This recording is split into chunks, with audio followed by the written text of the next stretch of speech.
Welcome, everyone. Today is Monday, February 7th, 2022. This is Explore State Government Careers, Session 1, an overview. Finding a job in the state government is sometimes a mystifying process. So in February, we are going to have 3 webinars and 1 meet and greet online like job fair, you could say, where we're going to help you figure out what to do to apply to any of the 600 or more open jobs currently throughout the state of Minnesota. Today's session is an overview of the process and the websites. Next Monday, we're going to talk a little bit more about the application process and hear from a couple of organizations that have specialized openings. Tuesday, February 2nd, we're going to talk about other options, like now what, the Connect 700 program. What to do if a job is reopened for more applications, and other detailed things like that. And then on February 28th, we're going to have a type of an online job fair. I'm calling it a meet and greet, where I'm going to ask as many state agency recruiters to join us and log in so that you can have a text conversation, a chatting, or a video chat with them one-to-one about maybe getting your questions answered in whatever agency you're interested in. So I hope that all of you keep these events bookmarked on your computer, on your phone. You know, it really is true that there are so many opportunities throughout the state of Minnesota that are specialized, and that could be a good fit for you. They're included in the 45 agencies or boards or councils. There's the Minnesota State College System. There's the Minnesota Zoo, Department of Agriculture, the Sports Facilities Authority, Military Affairs, the Minnesota Historical Society, the Board of Water and Soil Resources, Commerce, Revenue, Public Utilities Commission, Corrections, Secretary of State, and more.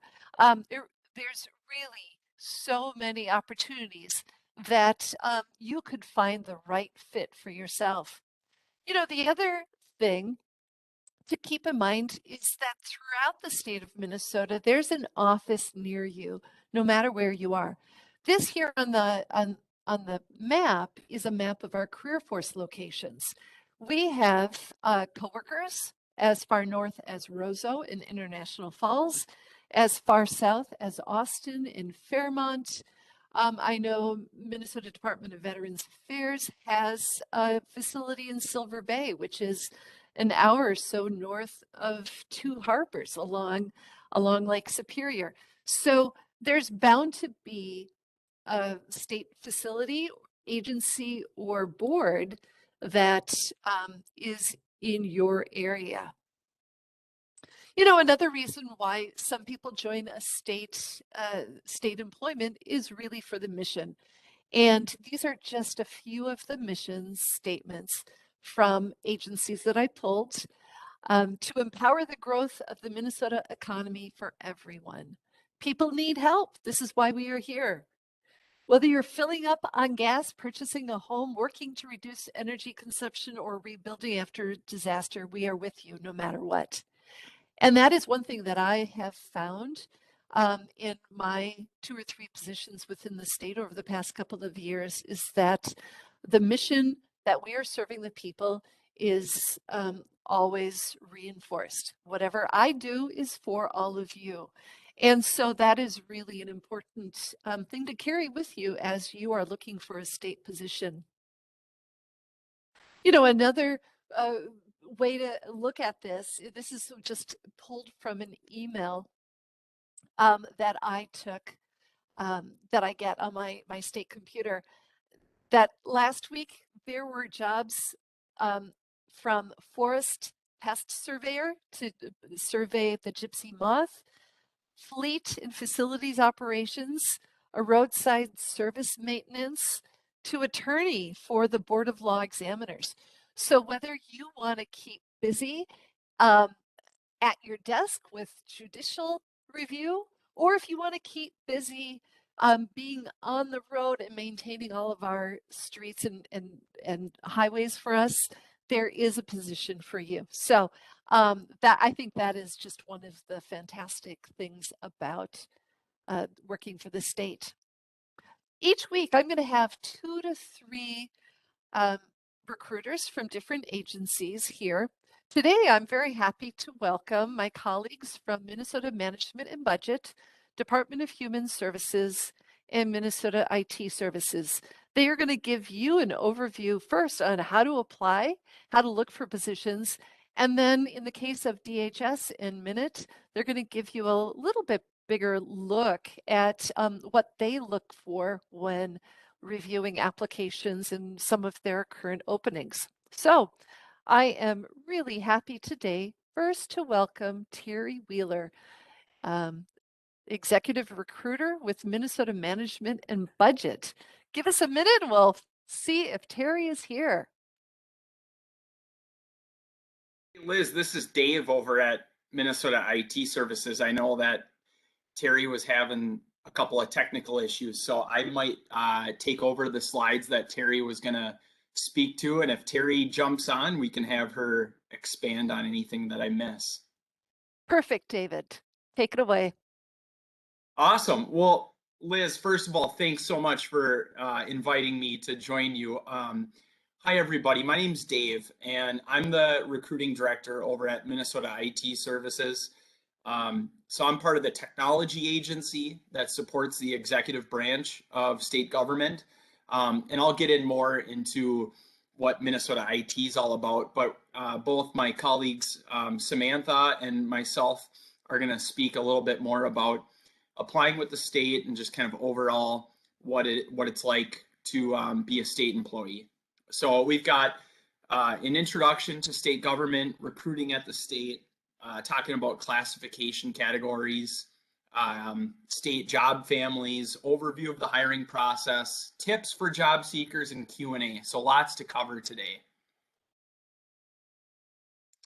When it comes to recruiting at the state, we're the second largest employer in Minnesota. So you probably know someone that either works for the state or you've got a family member, a neighbor. We've got typically 300 plus jobs posted at any given time. We actually have almost 650 jobs posted right now if you go to our careers page. We have over 2,000 job classes. Positions range from executive level to every career field. We like to say we're the organization from A to Z, from accounting to zoology. Positions include part-time, full-time, temporary. Positions carry purpose and offer competitive benefits, and we'll talk more about that as well. State benefits. You know, if I was to ask someone why do they like working for the state, they're going to have a lot of things to say, but I guarantee you within the top 3, they're going to say the benefits are fantastic. When it comes to vacation, leave time, paid parental leave, it's unbelievable. You know, 11 paid holidays. You know, lots of employees are able to carry over vacation that they didn't use from one year to the next year. We've got fantastic medical and dental insurance, pre-tax benefits. And you don't hear the word pension floated around much anymore these days. A lot of companies went away from that. The state still offers a very competitive pension plan when you think about retirement. And then we have also many different assistance programs as well, whether you're looking to go through, you know, adoption, you're looking to, you know, look at financial things. There's a lot of assistance programs out there for our state employees as well. You know, you think about the different state agencies out there. This gives you a snapshot of the bigger ones among the executive branch. So the Department of Human Services, DHS, is the largest agency in state government, followed by transportation. You hear about DOT all the time. Maybe you were part of the naming contest that they had recently for their plow trucks. Then you have the Department of Corrections. You have the Department of Natural Resources. Then you have my organization, Minnesota IT Services. So we're the 5th largest agency. Public safety, health, revenue, PCA, agriculture, deed, vets, and then you've got many other smaller agencies within state government. And this is just a snapshot from 2017. I know for my own organization, it shows here that we have 2,200 employees, but today we have over 2,400 employees. So lots of different opportunities with the state.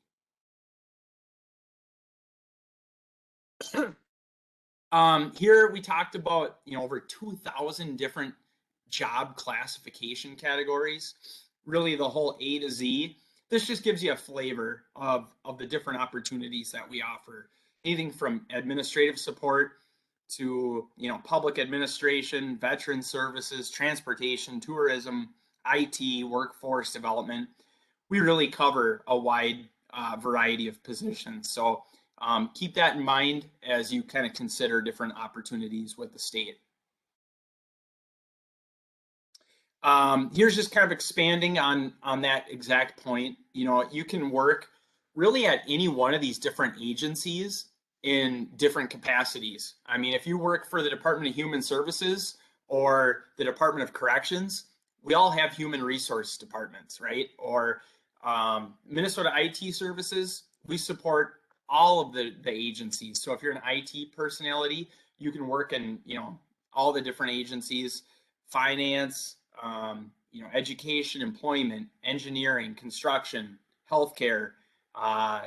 The state offers opportunities all the way through these different classifications. I'm going to hand it over to my colleague Samantha from DHS, and she's going to talk a little bit about applying to our job board. Hi, everyone. So looking at the chat, it seems like some of you are pretty familiar with the state career website. There has been a little bit of an update in just the past few months, so definitely check it out. But to get there, you go on mn.gov/careers, and then you'll get to a home screen, which will there will be a button for external applicants, and so you'll click that, and that will get you to this career site right here.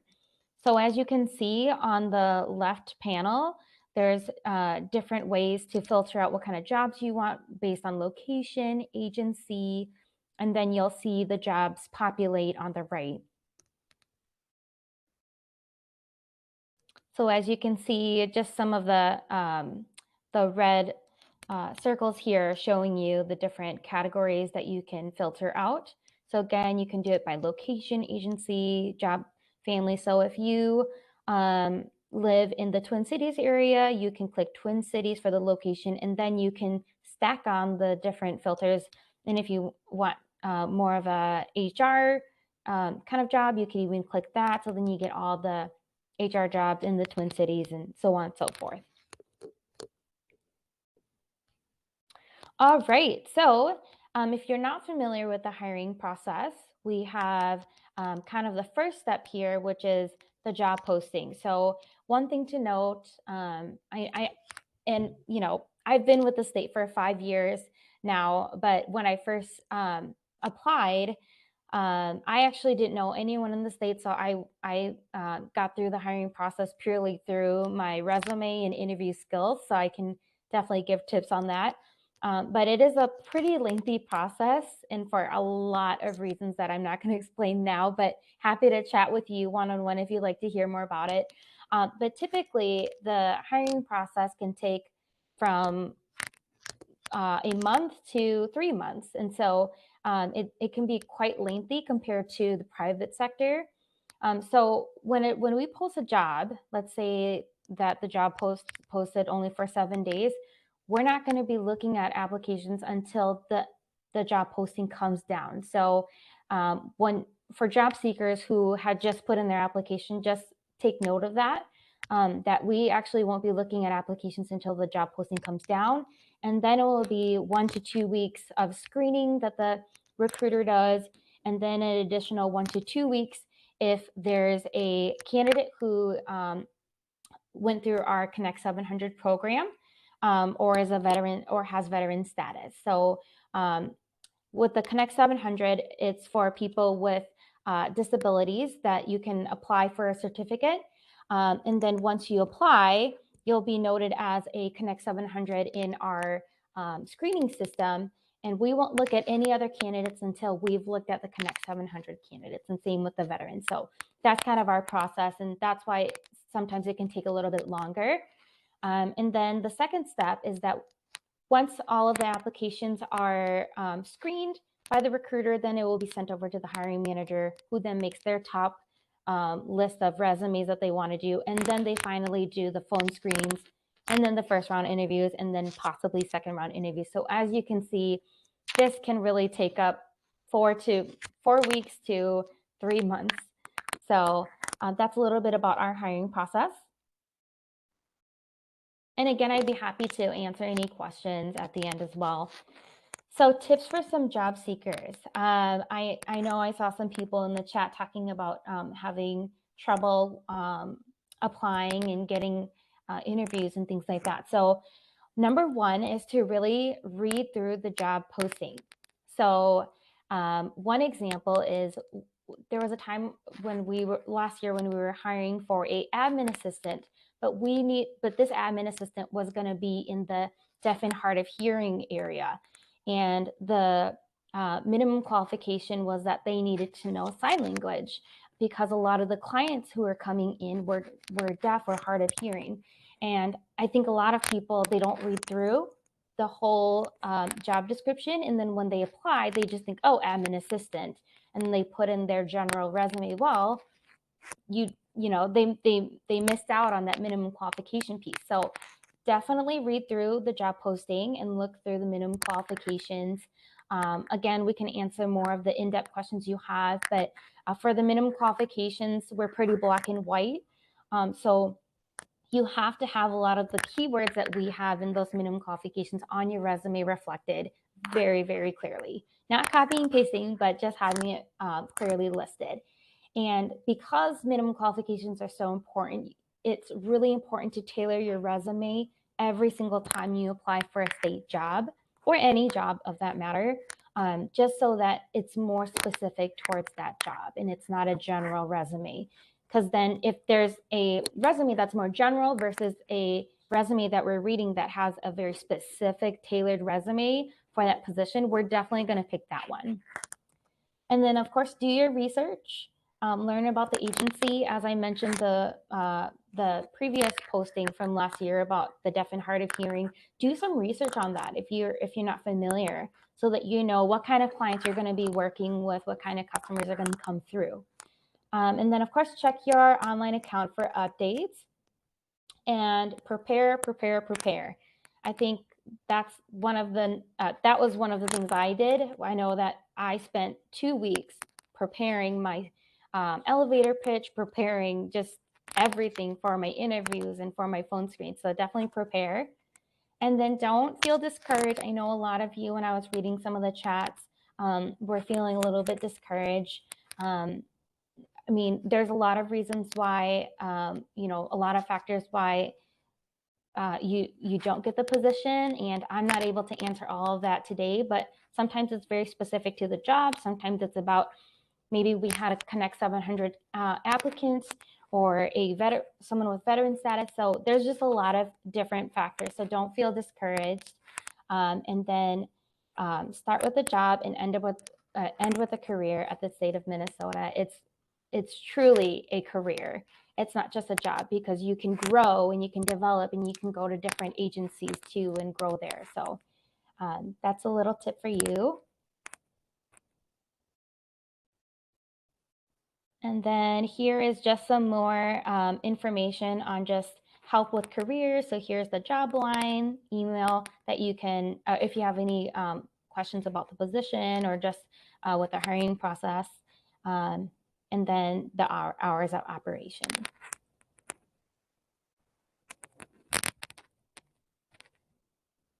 Thank you, Samantha.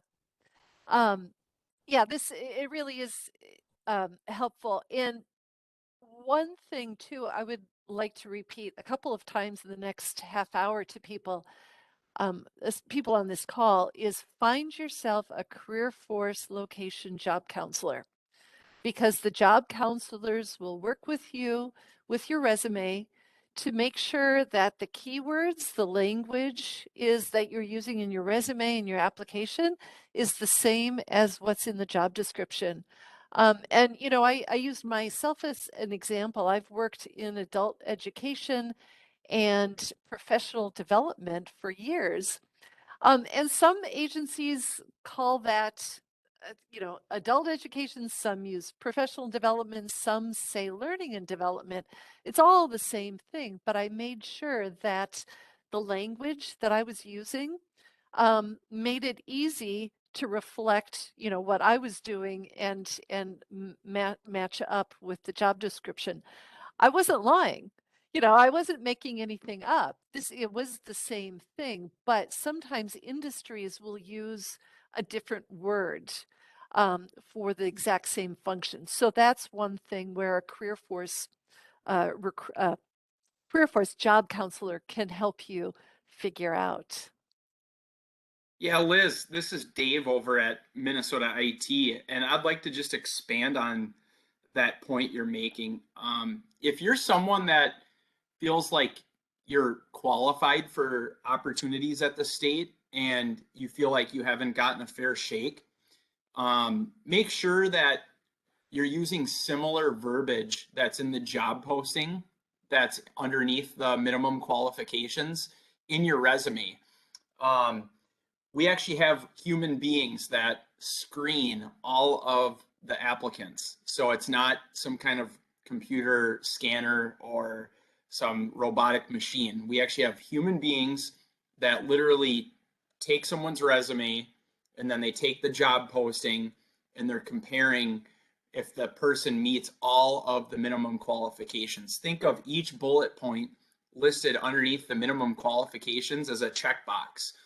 And you need to ask yourself as a candidate, do I check off each of those boxes in my resume? Is that clearly articulated so that a human being who maybe isn't a, IT specialist, but is the person that is actually making the decision on who moves forward in the process, can they articulate through what you have in your resume that you satisfy each of those things? So great point, Liz. Great point, Sam.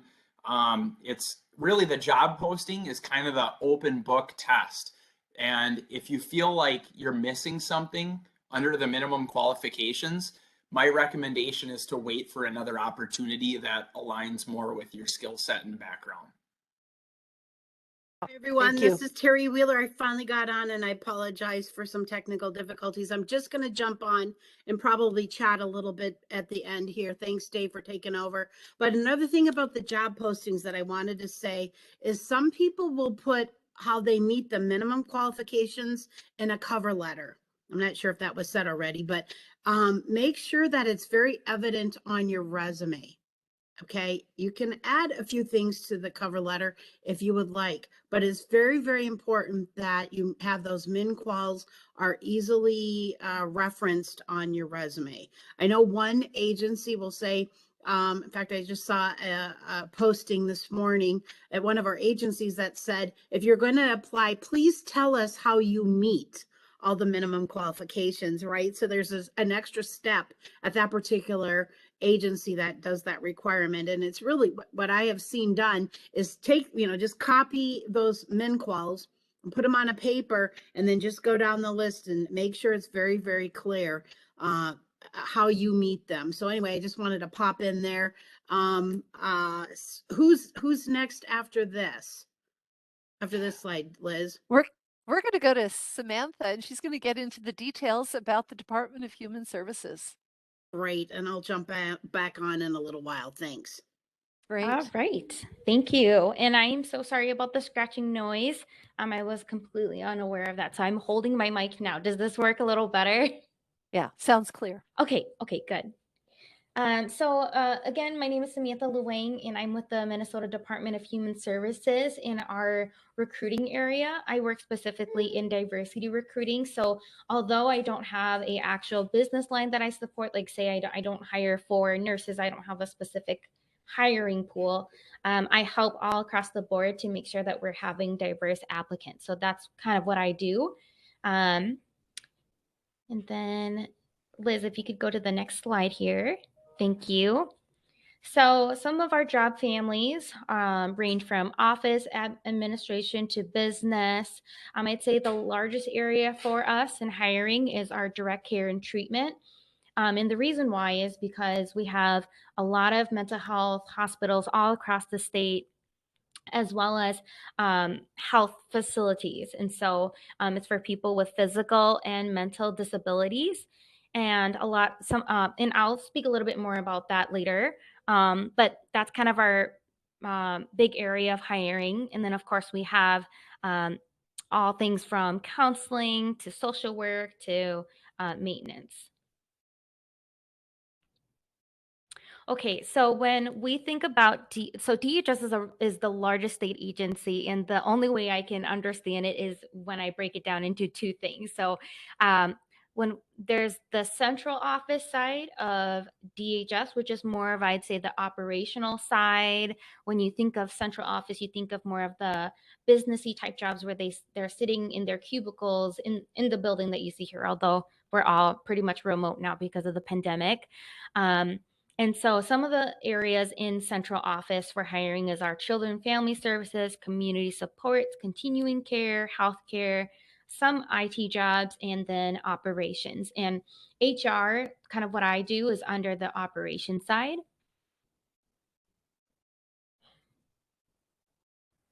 And then the second part is the direct care and treatment, as I mentioned, which is actually the largest part of DHS, and that is all of our healthcare facilities and our chemical dependency programs and services and things like that. And we have roughly 5,000 DCT employees scattered across Minnesota. And this is a map of just some of our sites. All right, and because DCT is so large, I thought I'd just briefly touch on the different programs that we have. So we have our community-based services, which is our residential group homes and things of that sort. And some of the jobs that you'll find there are our direct care support workers, so people who are working directly with the patients, helping them with their everyday lives, just kind of helping them maybe combing their hair or helping them feel a little bit more calm and at peace and things like that.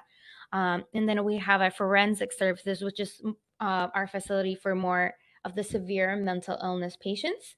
And that one's in the St. Peter location.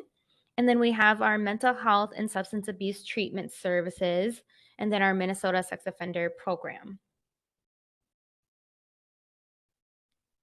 Okay, so some of the jobs that we hire for DCT, I already mentioned it, but it's the HSTs or human service technicians. We also call them our direct support specialists, our security counselors, work therapy assistants, and so on and so forth. I don't want to read all the way through just because I don't want to take up too much time, because I know Dave has some good jobs too a minute. So these are some of the jobs that we generally hire for in DCT. And then I did want to just put a plug in for our employee resource groups. Being in HR, I'm more aware of what kind of engagement we have, because that's just my job, is to make sure that everyone's feeling engaged at DHS and just feeling included. But for the people who come in, they're not always familiar with these type of groups and engagement opportunities. And so the employee resource groups, they're a group that is run by employees themselves around maybe a specific topic or a specific culture group. So for instance, we have American Indian group, Asian Heritage, that's the one I am pretty involved in, the Black Women's, the people with disabilities, Kaleidoscope, which is our LGBTQ, Men of African Heritage, Parents at Work, People of Color, and the Veterans. And I'd say pre-COVID, all of these groups were super involved on site. We would do big events together. We would do gatherings together, talking about some tensions at the workplace, and then creating policies around how we can eliminate those tensions. And so that's a little bit about these employee resource groups. And then every summer we do hire our internship programs. So we hire interns through that, right? And these are some of the different internship opportunities that you can do with DHS, although the one that I want to put a plug in is for the Executive Pathways Program. That's the one that DHS owns and operates, and we are hiring right now. I believe the applications just went live today. So if you're interested or know someone who's interested, we are hosting remote internships this summer. And then we do have some events coming up that you can join us. So we have the virtual hiring event for the DCT positions in the Northwest Metro area. That's for February 9th. And then we have the DHS career and informational session. So if you're interested in a career in the child safety and permanency division, then you can hear about just what that's all about, and you can meet the hiring manager himself. He's actually the one who's going to be presenting about the jobs that he's hiring for and answering any questions on applications. All right, so that is it for me, and now I'm going to turn it over to Dave. Good, thank you. Before we go on, I just want to mention that I put the links for some of the registrations in the chat. Those bit.lys go to Eventbrite registrations for Department of Human Services events, so you can follow those. You know, I do want to acknowledge too, one thing that would assist in applying to the state is all of the abbreviations. And I completely feel your pain. For the first 6 months, I was super frustrated when I worked with the state of Minnesota trying to figure out all of the acronyms. So I think most of the time when you go to any of the state sites, they will write out the entire name and then in parentheses put the abbreviation. David or Terry, are you aware of any master list of abbreviations throughout the state? Or Samantha, do you know? I'm not aware, but I wonder if Dave and Terry knows. Off the top of my head, I'm not. You know, as far as like the 10 biggest agencies, you know, I could easily put a list together, Liz, and we can share that with the group if you want afterwards. But I'm not aware of like a specific site that has all of them listed. But, you know, like if you go to that one slide earlier where it talks about the different agencies by size, those, you know, DHS, obviously Human Services, or MDH for the Department of Health, we could put that abbreviation list together for you. Thank you. Okay, so David, you are recruiting director for Minnesota IT Services, and Minute is a little bit different from other agencies. So I'm happy to have you describe what's going on. Yeah, thanks a lot, Liz, again, and thank you all for joining us today. I really appreciate you job seekers checking out this webinar today, and I want to encourage you to, you know, continue to hit that search hard, and you know, I hope some of the tips that Sam and I are presenting to you today help. And if it's repeat information for some of you, that's okay, I hope. But I think the biggest thing is, you know, really articulating your resume in a way that shows you're qualified for every role that you apply for. And don't be afraid to hit the apply button for multiple positions. And I don't know if we said this might be obvious, but you're not going to be considered for any job if you don't hit the apply button. So make sure you hit the apply button. So I'm at Minnesota IT Services, and we talk about being the technology agency for the state.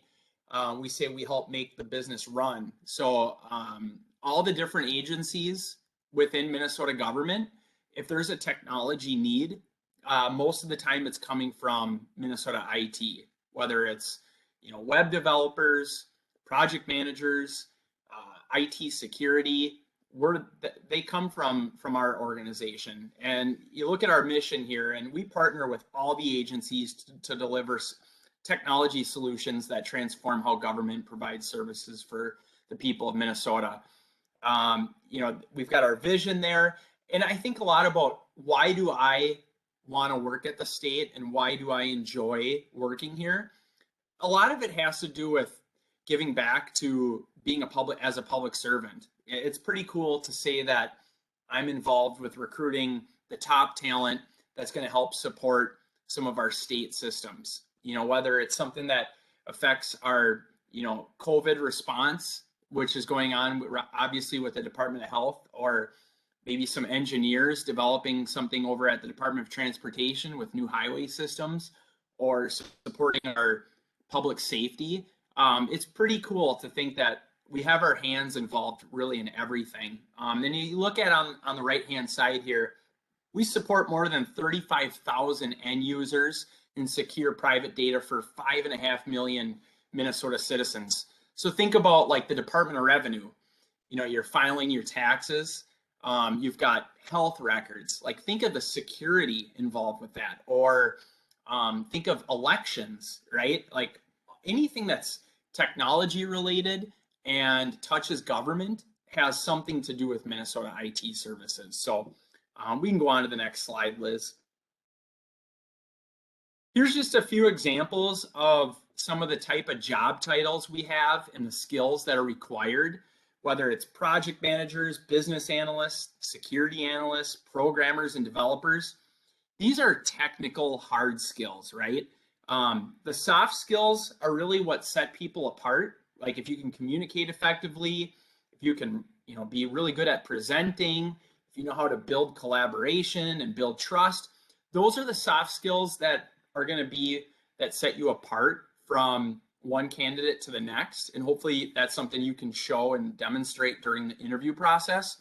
But these are really some of the examples of the hard skills that you're going to have in order to qualify for some of our positions. So you look at project managers, a lot of times we're looking for what we call the PMP certification, or for business analysts, we're looking for people that have experience analyzing and documenting requirements for object-oriented applications. Security analysts, people that have experience with SQL, different concepts with security analysis, working with Oracle, PeopleSoft. And then for our developers, could be a .NET or a Java developer. If you lack these skills or don't have these hard technical skills, think about other roles that maybe do fit or align with your background, or look at training opportunities that might allow you to gain some of these skills. We talk about pathway programs. Samantha mentioned that DHS has a pathway program. We have a pathway program at Minnesota IT Services, and it's our IT trainee program. These opportunities don't come about as often as I would like to see, but in the last 3.5, 4 years, we've been able to hire around 25 trainees. They prepare individuals for entry-level positions with Minute. If you look at our job classifications at Minute, we post positions at an ITS 1 to an ITS 5 level. So ITS 1 is going to be more entry level, and ITS 5 is going to be very experienced, high level type of position. So if you're someone who's just trying to get your foot in the door, look for IT trainee positions, look for ITS 1 and ITS 2 positions. This trainee program is designed to provide competitive entry point into state service. It includes a focus on providing opportunities to underutilized protected groups. Samantha talked a lot about trying to build a diverse workforce. Minute is very committed to that as well. We also have employee resource groups.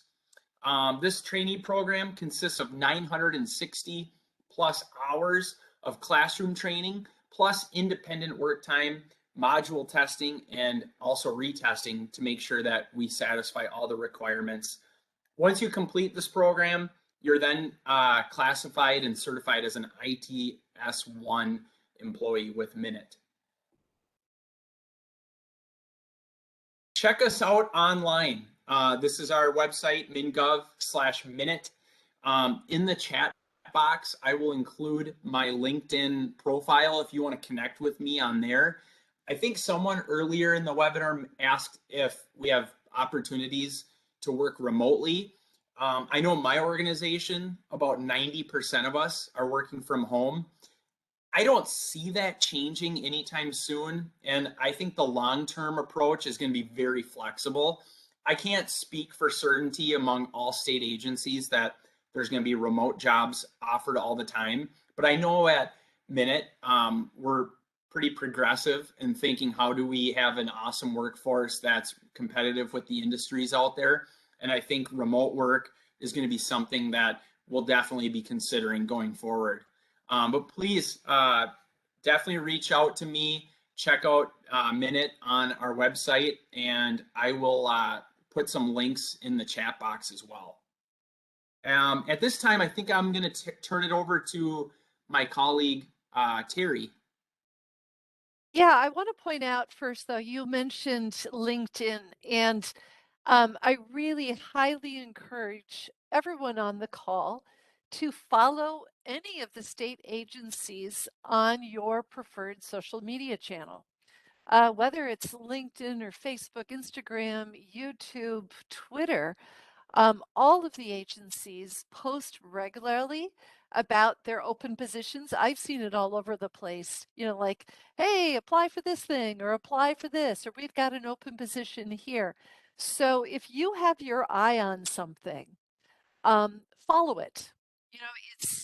You will get a lot of good information, and you'll kind of get a better sense on how they flow. So yes, Terry, I see you there. Come on back. Hello. Sorry, everyone. I was having technical issues earlier. I'm Terry Wheeler.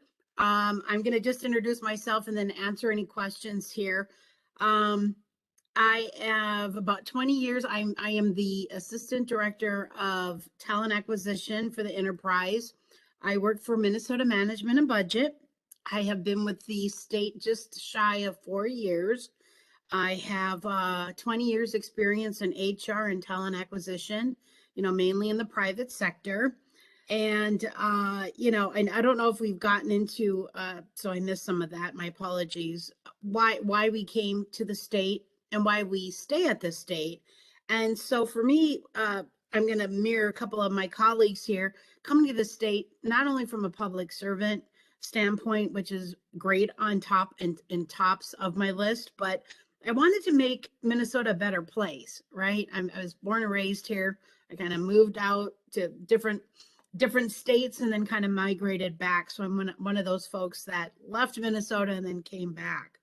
I think the state has a lot of opportunity. We probably already talked a little bit about, anything from accounting to zoology. And I think if you take a look at our open positions, I just ran a report. We ran a report this morning. And there's like 649 open positions at the state.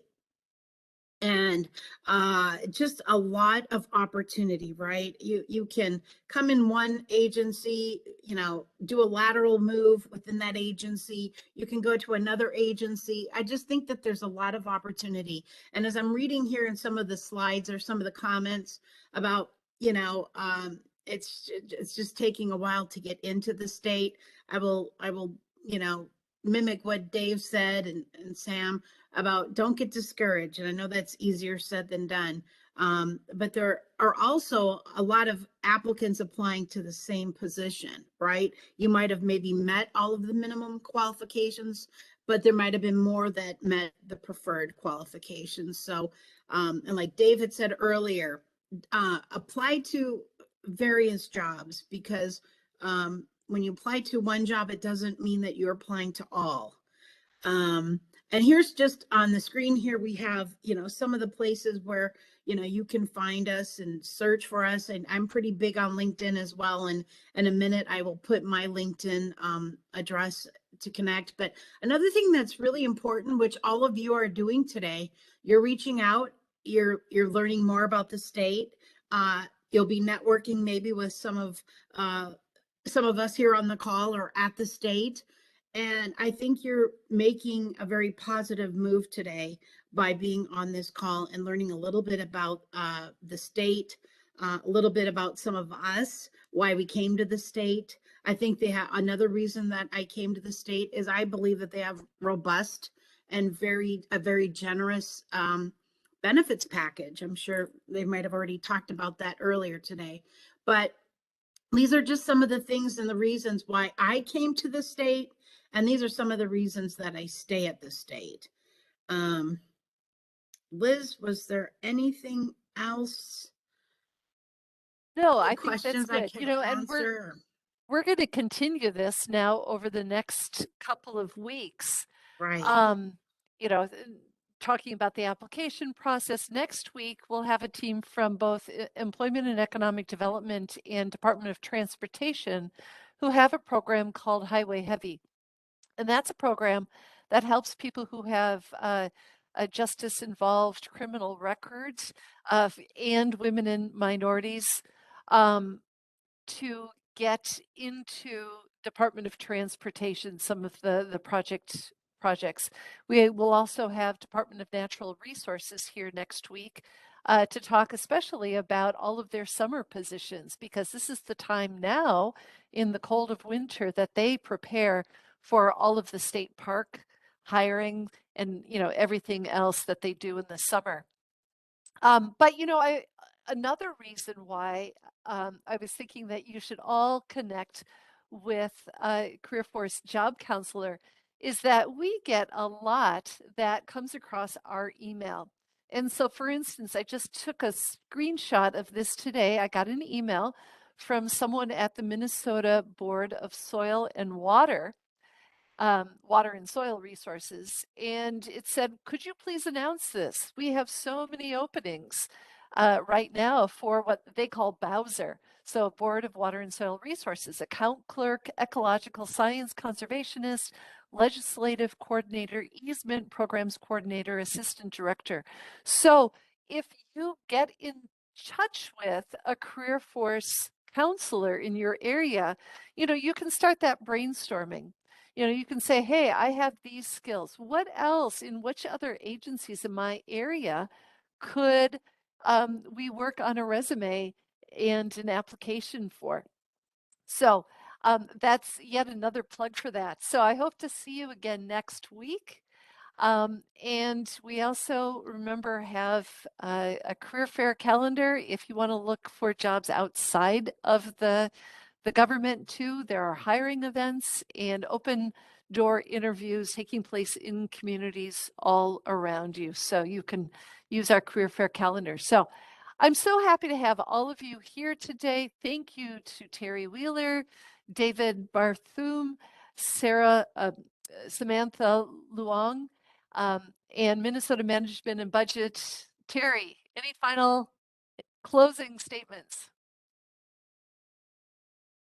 I'm just gonna throw it out there, and this is probably for, the next week, but if you Google this, you'll find out if I'm telling the truth. But really look at your resume, right? Try to put your competencies up towards the top of your resume.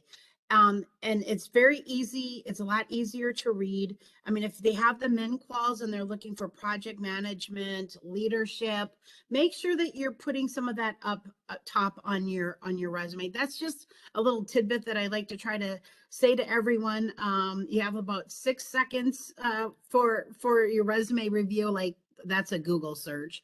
But we take a little bit more time than 6 seconds. But if you are looking at your resume and you're kind of wondering, why am I not, whether it's at the state or wherever you're applying to, really take a look at, some of your skills and make sure that they're not always embedded down below or on page 2. Make sure you pull those up to the top of the page. That would just be a little tidbit that I would offer at the end here. Right. Thank you, Terry. Thank you, everyone, for being on the call, and I hope to see everyone next week. Thanks, everyone.